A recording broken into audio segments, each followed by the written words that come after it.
An international team of scientists have used data collected by the NASA James Webb Space Telescope to detect a molecule known as the methyl cation for the first time.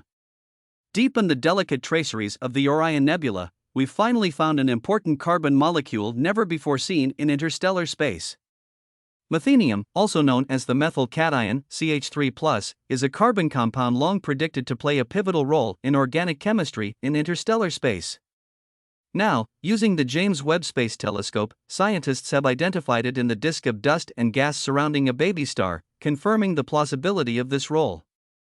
Although CH3+ is not considered one of the essential ingredients for life, scientists believe that it helps build more complex carbon molecules. Since life as we know it is carbon-based, finding CH3+ in interstellar space has implications for our understanding of how life might emerge elsewhere in the galaxy. This detection not only validates the incredible sensitivity of Webb but also confirms the postulated central importance of CH3+ in interstellar chemistry, says astronomer Marie-Hélène Martin-Drumel of the University of Paris-Saclay in France. CH3+ is a very interesting molecule. It reacts with a wide range of other molecules, but not the most abundant element in our universe, hydrogen. This means it has the potential to be a stepping stone along the way to the creation of more complex molecules within interstellar environments, a cornerstone, scientists have believed for decades, of interstellar carbon-based, or organic, chemistry. But it was a no-show in observations outside the solar system, meaning that we could not be certain of its presence or role. Many such observations are done in the radio spectrum, but CH3+ lacks the necessary features to be observable by radio telescopes. That's where JWST comes in.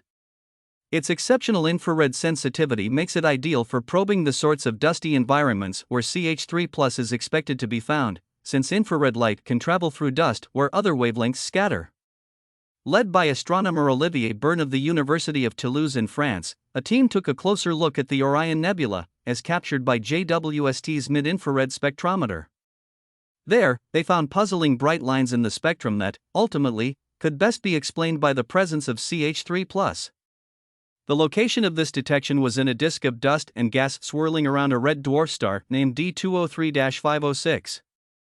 This is a common feature of new stars. They are born from a dense knot of material in a molecular cloud in space that collapses under gravity. As this object spins its spools and material, arranging into a disk that swirls around the emerging star like water around a drain. Once the star is formed, what remains of the disk starts to form other objects that make up a planetary system, such as, planets, and asteroids, and comets, and moons. Our solar system was born from such a disk. Studying disks around other stars can help us understand how the solar system formed, and how life emerged here. There is one pretty major sticking point.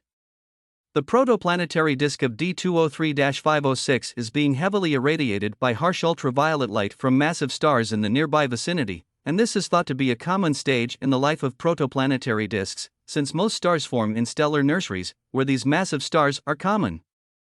Evidence from meteorites suggests that our solar system went through a stage like this, too. Such radiation is thought to have a pretty destructive effect on complex organic molecules. So figuring out how they survived well enough for life to emerge later has been a bit of a head-scratcher. Fortunately, the team found a solution to this pickle. According to their analysis, ultraviolet light promotes the formation CH3+. And the ultraviolet irradiation doesn't last a very long time. Cosmically speaking, the massive stars spewing it out are short-lived, lasting just a few million years before dying. So, once the molecule is present and the massive stars gone, CH3+ can go on to help form more complex carbon molecules. This clearly shows that ultraviolet radiation can completely change the chemistry of a protoplanetary disk, Burns says. It might actually play a critical role in the early chemical stages of the origins of life by helping to produce CH3+, something that has perhaps previously been underestimated. Questions remain about the properties of this molecule and the role it plays in interstellar chemistry. Future research, the team says, will tackle these.